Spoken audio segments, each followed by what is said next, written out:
အားလုံးပဲမင်္ဂလာပါဒီနေ့ test right ကျွန်တော် test right teams အနေနဲ့ဒီ Excel လေ့လာနေတဲ့သူတွေအတွက် test right ကနေမှ recommend လုပ်ထားတဲ့ Excel လေ့လာလို့ရတယ် online source 3ခုကိုကျွန်တော် sharing လုပ်ပေးပါမယ်ဒီ online resource 3ခုကနေမှလေ့လာနေတဲ့လူတွေအနေနဲ့ Excel ကို basic ကနေမှ insane level ထိလေ့လာသွားလို့ရတယ်ဆိုတာကို recommend လုပ်ချင်တယ်အဲ့3ခုကတော့ W3 school Excel jet နဲ့ YouTube channel တစ်ခုဖြစ်တဲ့လီလာကဟန်နီဆိုရယ် YouTube channel အသေးစိတ်တစ်ခုချင်းစီအကြောင်းကိုရှင်းဆက်ပြီးတော့ကျွန်တော်တို့ sharing test right ကျွန်တော်အနေနဲ့ sharing လုပ်ပေးသားမယ်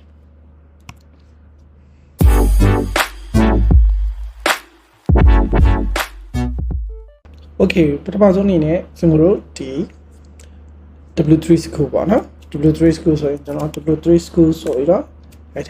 headline W3 school ရဲ့ website ပေါ်လာမယ်အဲဒီမှာဒီမှာဆိုW3 school မှာဆိုရင်အများကြီးထဲမှာဒီမှာ Excel ဆိုတဲ့ကောင်လေးရှိတယ် Excel ကျလို့ရလိုက်ဒီကနေ Excel ကို basic ကနေစပြီးတော့အများကြီးလေ့လာသွားလို့ရတယ်ဘယ်ပိုင်းနေပါမလဲဆိုတော့ Excel ဒီ tutorial ဆိုပြီးတော့ဒီ introduction မှာဆိုရင် Excel ဆိုတာဘာလဲเนาะExcel ကိုဘယ်နေရာမှာတောင်းလဲအမှ analysis data entry management တွေ accounting တွေ budgeting တွေအများကြီးပေါ့နော် data analysis ပိုင်းတွေမှာလည်းတောင်းတယ်ဆိုတဲ့ဟာမျိုးတွေပြောပြထားတယ်ဒါ Excel intro ပေါ့နော်ဘာကြောင့် Excel တောင်းတာလဲဆိုတဲ့ဟာမျိုးတွေလည်းစပြီးပြောထားတယ်ပြီးတော့ Excel ရဲ့ဒီ overview ဆိုတာက ribbon ဆိုတာဘာလဲပေါ့ဒါအခုမှစတွေးမဲ့သူတွေအတွက် ribbon ဆိုတာဘာလဲ sheet ဆိုတာဘာလဲပြီး Excel မှာတောင်းတဲ့ syntax ကဘာကိုပြောတာလဲပေါ့နော် syntax ဆိုဒီမှာ 1+1 equal plus 1 plus 1ပေါင်းမယ်ဆိုရင်သူ့ syntax က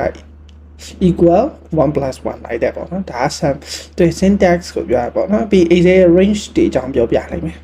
range တွေအကြောင်းပြောကြမယ်ပြီးရင် cell မှုတာတွေ add cell လောက်တာ delete cell လောက်တာတွေပေါ့နော်ဒါလုံးဝ totally basic မှာတော့တနာမရှိဘူးစပြီးတော့လေ့လာမဲ့တူတွေအတွက်ဆိုလဲသူက test page လည်းအနေနဲ့လုပ်ပေးထားတယ်တေချာကိုစနစ်တကျလေးစာလေးနဲ့ဆေးပြအများကြီးဒီဟာနေလေ့လာသွားလို့ရတယ်နော်အဓိကတော့ဒီမှာဆိုရင် basic သမားတွေနဲ့ဆိုတည်ရမှာ related reference Excel related reference ဆိုတာပါလဲတော်တော်များများကတော့ log ခတ်တယ် log မခတ်ဘူးဆိုပြီးတော့ပဲပြောကြတာပါနော်တကယ်တော့အဲ့ဒါ absolute reference တို့ related reference လို့ခေါ်တာပါနော်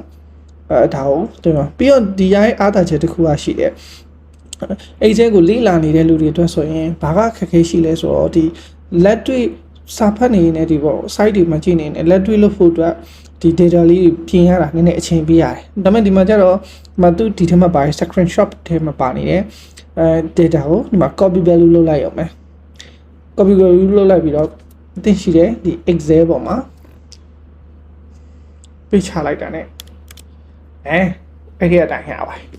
ကိုကဘာလုပ်လို့ရလဲဆိုတော့အဲ့မှာ formula ရေးမယ်အဲ့လိုလုပ်လို့ရပါအဲ့တော့ဒီ website က Excel လေးလာဖို့အတွက်အရန်ကောင်းတယ် basic ကနေစပါတယ်ပြီးရင် Excel နဲ့ပတ်သက်တဲ့ဒီ arithmetic operator တွေ sum တွေ subtract တွေဒါတော့အရန်တော့လွယ်တယ်ပေါ့နော်ပြီးရင် format data အကြောင်းတွေလေ့လာသွားလို့ရတယ်ပြီးရင် data analysis ဘက်မှာရှိတဲ့ filter တွေ Excel မှာ filter တွေဘယ်လိုတောင်းလဲပြီးတော့ table ဘယ်လိုရှိလဲ conditional format တွေဘယ်လိုချလို့ရလဲပေါ့နော် conditional format ပြီးတော့အများကြီးလေ data bar ကြီးအများကြီးပေါ့နော်ပြီး Excel ရဲ့ chart တွေ Excel မှာဆိုလဲ chart တွေရှိရလေဘာရှိလဲဆို bar chart တစ်ခုချင်းစီပဲဒီမှာဆို bar chart တွေဘယ်လိုရေးလို့ရလဲဘယ်လိုသွားပြီးတော့လုပ်မလဲဒီမှာဆို data ယူပြီး bar chart ကိုတစ်ခါလေး create လုပ်ဟော step by step ကိုပြထားတာတကယ်ကိုပဲ Excel ပြီးတော့လေ့လာမယ်သူတွေအတွက်အရန်ကိုအသုံးဝင်တယ်ပြီး Excel မှာအသုံးများနေတယ်ဒီ pivot ဒါ pivot ဆိုရင်အရန်ကိုပဲ summarize data ထုတ်ပြီးခါမှာအရန်လွယ်တယ် database data set ထဲကနေမှာ summarize ဆွဲထုတ်တာအရန်ကောင်းတယ်အဲ့တော့ pivot ဆိုလဲ pivot ဆိုတာဘယ်လိုမျိုးအလုပ်လုပ်တာလဲဆိုပြီးတော့တေချာရှင်းပြထားတယ်တေချာလေ့လာလို့ရတယ်ပေါ့ဒီမှာနော်ပြီး Excel ရဲ့ဒီ Excel function ပေါ့နော်ဒါ basic day to day မှာပဲတွေ့နေရတဲ့ဒီ average to n တို့ concatenate လောက်တာတွေ count လောက်တာတွေ if တွေပေါ့နော် conditional static count တွေပေါ့ right တွေ left တွေ VLOOKUP တွေအားဒီမှာ VLOOKUP ဆိုလဲဘာပြထားပြီလဲဆိုတော့တေချာစာနဲ့တေချာရေးပြထားတယ်ပြီးရင် Excel ရဲ့ exercise တွေရှိတယ်ကိုက daily လာပြီးသွားပြီဆိုရင် exercise တွေတွားဖြည့်ကြည့်လို့လဲရတယ်ဒါတော်တော်လေးပြည့်စုံတယ်ပေါ့နော်ဒါ Excel နဲ့ပတ်သက်ပြီးတော့စလေ့လာမဲ့လူတွေအတွက်ပဲဖြစ်ဖြစ်လက်ရှိ အတိုင်းတစ်ခုစီ experience ရှိထားပြီးတဲ့လူတွေပဲဖြစ်ဖြစ်ဒါလေ့လာတော့လို့တော်တော်လေးကောင်းတယ်ပေါ့နော်အဲ့ဒါမှဒီ website ကြီးဒီ website လေးကို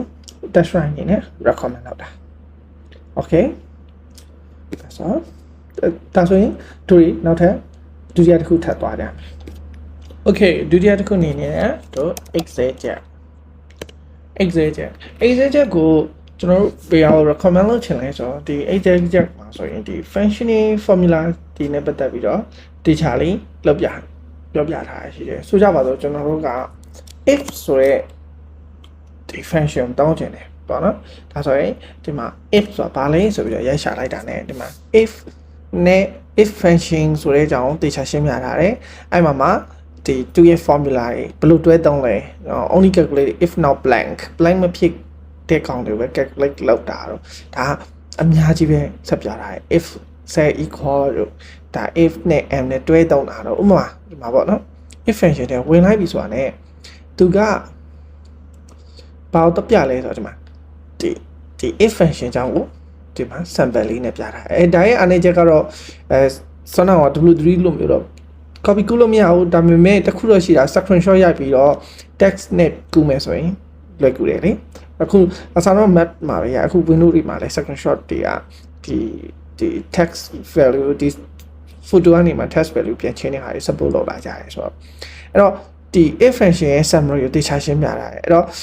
if function ဆိုတာက logical test ပါ return ပြန်လုပ်တယ်ဘယ်အချိန်မှာလဲဆိုတော့ true ဖြစ်တဲ့အချိန်မှာ return true ရဲ့ result ကို return ပြန်ပြီး false နေရာမှာဆိုလဲ false ရဲ့ result ကို return ပြန်လုပ်ပါတယ်ပေါ့နော်ဒါဒီရှင်းပြထားတယ်ပြီးတော့ဒီအဓိကဒီဟာပေါ့နော် syntax အရန်အရေးကြီးတယ်အဲ့တော့ if logical test ထည့်တယ်ပြီးရင်value to true ဖြစ်တဲ့ကောင်ပြန်တယ်သူ့နောက်မှာတော့ false ဖြစ်တဲ့ကောင်ပြန်မယ်ပေါ့နော်အဲ့တော့ logical test ကဘာလဲဆိုတော့ဒီ purpose syntax ဒါ summary ဒီ excel jet က function တစ်ခုချင်းစီရဲ့ detail ကို summary purpose return value ကပါထွက်မယ် syntax ကိုမှ explain ပြန်လုပ်ထားတာပါတဲ့ data အဲ့လိုမျိုးရန်တောင်းဝင်တယ်ပြီးတော့ရင်နောက်ထပ် if နဲ့ပတ်သက်တဲ့ example တွေပြီးထားတယ်testing နေအများကြီး text speed ဖြစ်တော့စာရုပ်နေနဲ့ဖတ်တယ် light တော့လောက်ရဆိုပေမဲ့တကယ်ကိုပဲ function တစ်ခုမှာပေါင်းပြီးတော့ဘယ်လို formula တွေသုံးရတယ်ဆိုတော့ဒါ if လေးတစ်လုံးပဲအဲ့ဒီမှာကိုကြွေးကြုံနေရတဲ့အချက်တွေကိုသုံးနေတော့မှာ VLOOKUP ဆိုလဲ VLOOKUP ပါ VLOOKUP ကဘယ်လိုသုံးလဲပါနော်မဆိုကြပါတော့မဆိုလဲ VLOOKUP ပါ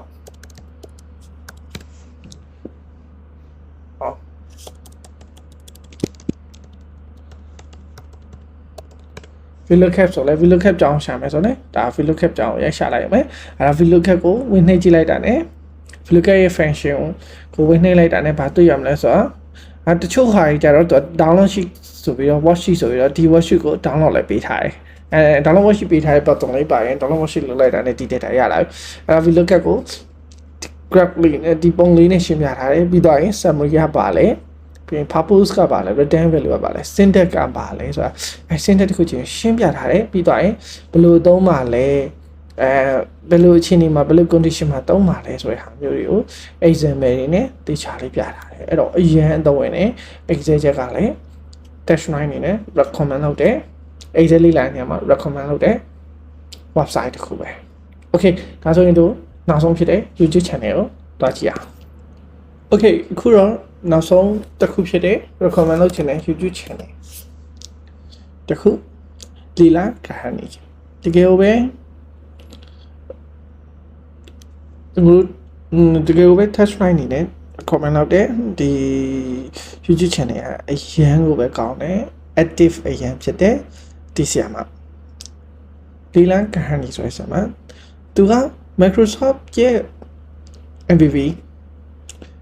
ဖြစ်ထားပြီးသားသူတွေသူရဲ့ channel မှာဆိုရင်ဆိုကြပါတော့ playlist အများကြီးပဲရှိတယ် people တွေပဲ in 10 minutes တို့ဒါ exam မဟုတ်ဘူးအခြားပေါ့ automate ဒီ video recording editing မိုင်းတွေလည်းအများကြီးရှိတယ်အဲ့ဒီမှာ exam ကိုတော့ mainly focus နေနဲ့သူ sharing တွေအများကြီးလုပ်တယ် exam နဲ့ပတ်သက်တဲ့ဒီမှာ grab တွေတို့သူ video clip တွေကြည့်မယ်ဆို90 day ago easier way to create the QR code တို့အဲ့လိုမျိုးအရင်ကပဲ actively လည်းဖြစ်တယ်သူ sharing လုပ်တဲ့ဥစ္စာဒီ YouTube channel test drive ကကျွန်တော်တို့လေ့လာနေတဲ့တယောက်အနေနဲ့ဆိုလဲအမြင်နဲ့ငွေဝင်ကြည့်ဖြစ်တဲ့ YouTube channel ဒါကြောင့်ဒီ YouTube channel ကိုလည်း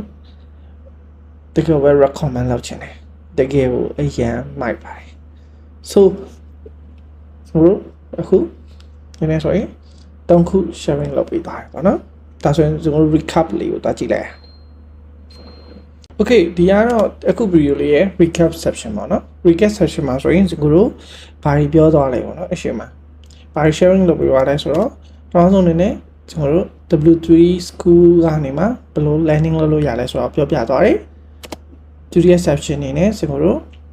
ဒီ exegete ကနေမှာ function တွေကိုဘယ်လိုလေ့လာပြီးတော့ formula တွေဘယ်လို combine လုပ်လို့ရလဲဆိုတဲ့ဟာမျိုးတွေပြောပြသွားတယ်တတိယအနေနဲ့ကျတော့ဒီ YouTube channel ဖြစ်တဲ့ Lila Garhani ရဲ့ YouTube channel ကိုမှ touring လေးလုပ်ပြသွားတယ်ပေါ့နော်ဒါကဒီ view ရဲ့ recap ပေါ့နော်အဲ့တော့ကျွန်တော်နောက်ထပ်ဒီလိုမျိုးအကျိုးရှိမဲ့ view တွေကိုလည်းကျွန်တော် sharing လုပ်သွားပေးမယ်ဒါကြောင့်ကျွန်တော်ရဲ့ channel လေးကို like and subscribe လုပ်ထားပြီးနောက် video မှာကျွန်တော်တို့ဆက်ပြီးတော့စောင့်ကြမယ် okay ကျေးဇူးပါ